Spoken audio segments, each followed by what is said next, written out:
అందరికీ నమస్తే. ఎల్లిండు సూడర ఎదురులేని వీరుడు అనే ఒక పాట వస్తుంది అప్పుడప్పుడు. బిగ్గరది ఆయనక బాగా ఎగురుతారు కదగాళ్ళు. ఇగో గీన వెళ్తున్నాడు బయటికి జర మమ్మగానికి. ఇప్పుడు కూడా ఆ పాట పెట్టుకోరు జర ఎట్లా చేసి. ఫామ్ హౌస్ వీడి పబ్లిక్లోకి నేడు బీఆర్ఎస్ సంయుక్త సమావేశానికి కేసీఆర్.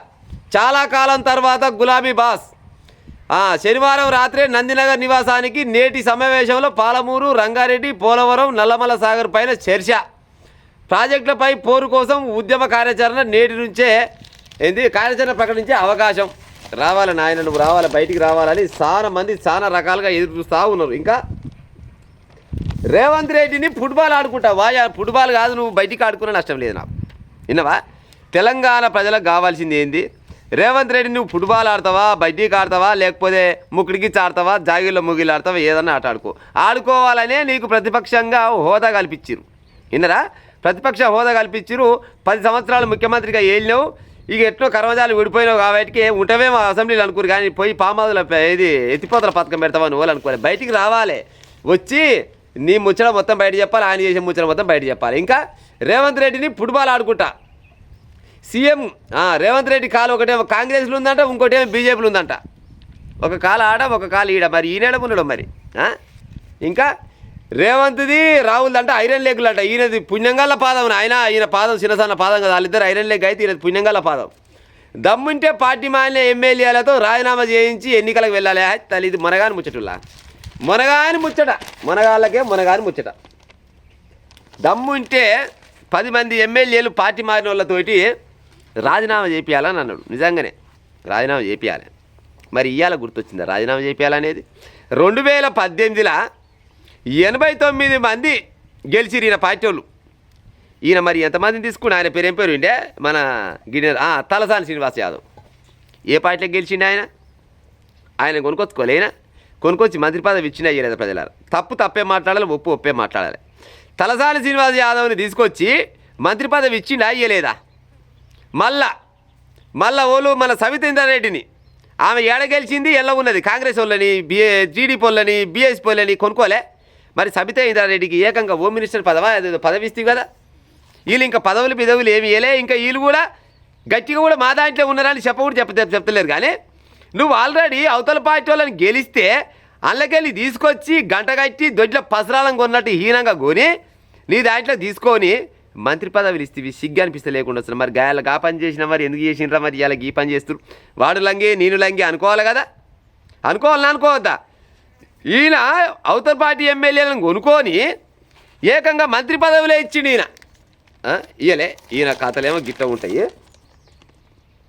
అంతే. మీడియాతో చిట్టాట్లో కేటీఆర్ కేసీఆర్ వీళ్ళు చెప్పే ముచ్చటకైతే అంతే ఉండదు. నేను పట్టిన కుందేలకు 3 కాళ్ళు అంటారు. విన్నరా? వీళ్ళు ఎట్టయితే గట్ట అంటేనేమో లెక్క, లేకుంటే లేదు. 10 మంది ఎమ్మెల్యేలతోటి రాజీనామా చేపియాలి అంటే నిజంగా కూడా రాజీనామా చేపియాలి. ఆ 10 మంది ఎమ్మెల్యేని మేము వెనకేసుకోదు. అవి నీ లెక్కనే దొంగబరలే అయ్యి. ఎందుకంటే ఈ రాజకీయం మొత్తం భ్రష్టు పట్టించిందే ఈ కేసీఆర్. అవునా కాదా చెప్పుది.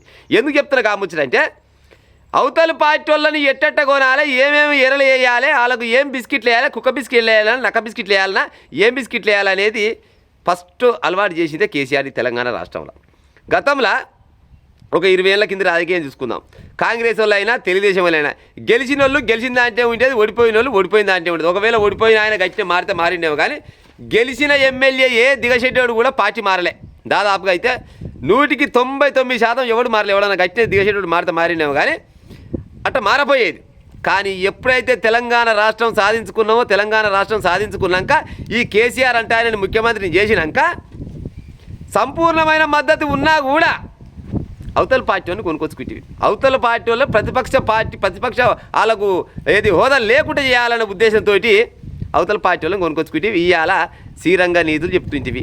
ఈ బయటవాయి మాటలు, బైరూపుల మాటలు చెప్పడం వల్ల ఏక నెంబరు ఏమనుందా? ఇవాళ బయటికి వెళ్తా ఫామ్ హౌస్ వీడి పబ్లిక్లోకి నువ్వు రావాలనే తెలంగాణ ప్రజలు మొత్తం చూస్తున్నారు. పార్టీ మొత్తం నాశనం అవుతుంది. అమ్మ కానీ బయటికి వెళ్ళు. పార్టీ మొత్తం బీఆర్ఎస్ పార్టీ అంటే అసలు కార్యకర్తలకు భయం అవుతుంది. అసలు ఉండాలన్నా ఉండొద్దారా నాయన ఈ బీఆర్ఎస్ పార్టీలో? ఎందుకు ఉండొద్దు అంటే రాజు లేని యుద్ధాలు నడుస్తాయి. ఏనన్నా రాజు ఉండాలా ముందుగాల. రాజు పోయేమో పామోదుల వంతాడు. ఈ బయట ఉన్న ఈ సైనికులంతా కొట్లాడుకుంటే ఎటపాడవుతుంది. కొడుకో దిక్కువాయ్, అల్లుడో దిక్కువాయ్, బిడ్డో దిక్కువాయ్. బిడ్డ ఏకంగా మయ్య పరిపాలనలా అసలు సామాజిక తెలంగాణ రాలేదు అసలు ఎవరికి న్యాయం జరగలేదు నేను నోరిప్తినా అంటే తెలంగాణ ఇజ్జతి పోతుందనే ఉద్దేశంతో నోరు కట్టుకొని ఉంటున్నా అన్నది. అన్నదా అనలేదా? నీ బిడ్డనేగా అన్నది. మరి ఎందుకు చేసుకొచ్చినావు అసలు దిగచేట పరిపాలన? అసలు పరిపాలన చేసింది నువ్వు, మళ్ళీ ఇవాళ చెప్తాడు నేను సుద్దపూసని నేను బయటికి వెళ్తున్నా. ఎల్లు మరి బయటికి వెళ్ళాలి. ఎందుకు పుణ్యానికి బయటికి వెళ్ళేది? ఓల్ కోసం వెళ్తున్నట్టు నీ కోసం వెళ్తున్నట్టుగా లెక్క. జనాల కోసం వెళ్ళాలనే ఆలోచన కనుక నీకుంటే ఎప్పుడు వెళ్ళాలి? 2 ఏళ్ళ గెలిచి దగ్గర ఎమ్మెల్యే గెలిచి 2 ఏళ్ళ. మరి నిన్ను గెలిపించిన పబ్లిక్ మరి వాళ్ళ ఓపిక పడుతున్నారు, వాళ్ళకి పాదాలకు నమస్కారం చేయాలి. ఎట్లా ఓపిక పడుతున్నా నాకు తెలియదు. కానీ ఎమ్మెల్యే అన్నప్పుడు సమస్యల మీద కొట్లాడుతుండాలి. అసెంబ్లీకి పోవాలి. అసెంబ్లీకి పోయి ముఖ్యమంత్రి అంటోళ్ళు కానీ ఇంకోరైనా కానీ ఏమైనా తప్పు పనులు చేస్తే గట్ట కాదురా పిల్ల గిట్ట చేయాలి, నేను 10 సంవత్సరాలు కష్టపడి ముఖ్యమంత్రి పదవి చేసినా మీకు చేస్తలేదు అని సూచనలు సలహా ఇచ్చుకుంటా జనాలకు దగ్గర అయ్యే ఉపాయం చేయాలి.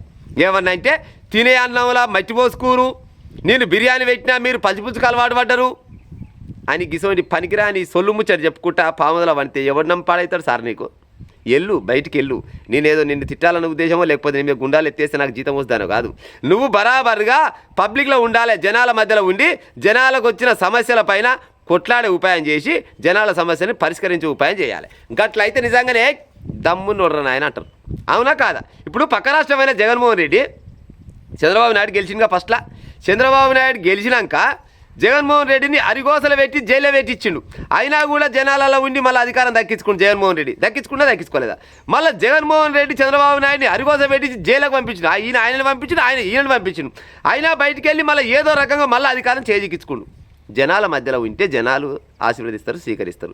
నువ్వు జనాల మధ్యలో ఉండవే అని అంటే నన్ను ఒడగొట్టి తప్పు చేసిరు, తెలంగాణ రాష్ట్ర ప్రజలు వాళ్ళే అన్యాయం చేయరు, వాళ్ళు తినే అన్నంలో మన్ను పోసుకురు, నేను మంచిగా పెరుగన్నం బిర్యానీ పెట్టినా వాళ్ళు తినలేకపోయిరు, వాళ్ళు పరిపాలించలేకపోయిరు. మరి నిన్న మీ కొడుకు ఏం చెప్తాడు ముచ్చట? పాలిచ్చే బైరనమి దునపోని తెచ్చుకోరట. పాలిచ్చే బైర ఇలా అయితే వీళ్ళ అయ్య నిష్పెట్టి దునపోదు రేవంత్ రెడ్డిని తెచ్చుకోరని చెప్తుండు. మరి వీళ్ళ పాలిచ్చే బైర అయితే మరి జనాలు అంత తెలియదక్కువలు కావచ్చునా? ఎందుకు ఇచ్చిపెడతారు మరి వీళ్ళ అయ్యని? ఇప్పుడు జనాలకు మేలు చేస్తోళ్ళని ఇచ్చిపెట్టరు కదా.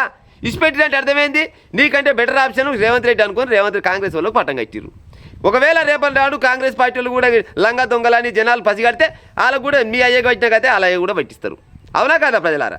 ఇది లేదు ఏమైనా నేను వెళ్తున్నా బయటికి చూడు, బయటికి వెళ్ళాలి. బయటికి వెళ్ళి జనాల సమస్య మీద కొట్లాడాలి. అంతేగాని 10 మంది ఎమ్మెల్యేలు రాజీనామా చెప్పాడు, 10 మంది బరాబర్గా ఎమ్మెల్యేలు రాజీనామా చేసి పోటీకి వస్తే చెప్పు దెబ్బల పాలవుతారు వాళ్ళంతా. కానీ వాళ్ళు రారు, అంతవరకు అంత ధైర్యం వాళ్ళు ఏం చేయరు. కానీ మరి నువ్వు చేసింది ఏంది? నువ్వు చేస్తేనేమో సంసారం, ఇంకోటి చేస్తేనేమో వ్యభిచారమా? ఇప్పుడు కాంగ్రెస్ వాళ్ళు మెచ్చుకోవాలనే ఉద్దేశం కాదు.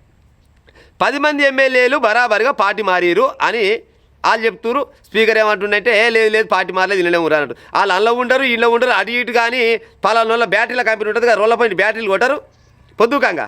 ఏది మన అంబర్పేట చివరస్త కానించి మొదలుకుంటే ఆందోళన మధ్యమ దాకా ఉంటారు చాలా మంది. బ్యాటరీ కొట్టి విరుస్తుంటారు. ఇంకో గసంటి పాత్ర పోషిస్తారు 10 మంది ఎమ్మెల్యేలు.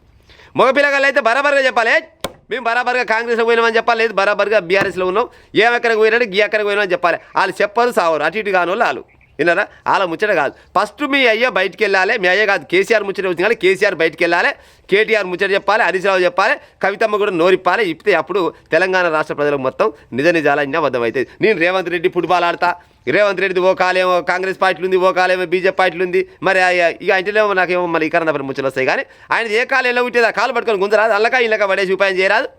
కబడ్డీ ఆడతా, ఫుట్బాల్ ఆడతా, ఆడు బడ్డీకి ఆడు పోవడొద్దనిలే. ఎందుకంటే నీకు కూడా దగ్గర 40 మంది 39 35 మంది 40 మంది మధ్యలో ఆ ఎమ్మెల్యేలు నీ చేతిలో ఉన్నారు. వాళ్ళని పట్టుకొని నీ ఇష్టం వచ్చిన ఆట ఆడు తెలంగాణ రాష్ట్రంలో. నువ్వు వాళ్ళు చేసే ప్రతి తప్పుని వెలికి బయటికి తీసుకొచ్చి జనాలకు ఈ అన్యాయం చేస్తున్నాను చెప్పే ప్రయత్నం చేయాలి. అంతేగాని మొదలు వండుకొని 6 నెలలకోనాడు 2 నెలలకోనాడు 3 నెలలకోనాడు నేను బయటకు వస్తా అంటాడు, బయటికి రాడు, బయటకు వస్తా అంటాడు, బయటకు రాడు. నెల మాత్రం జీతం మాత్రం తీసుకొని పోతూనే ఉంటాడు. ఏమంటారు ప్రజలారా? నేను మాట్లాడిన ముందు తప్పుంటే బరాబర్గా కామెంట్ పెట్టు.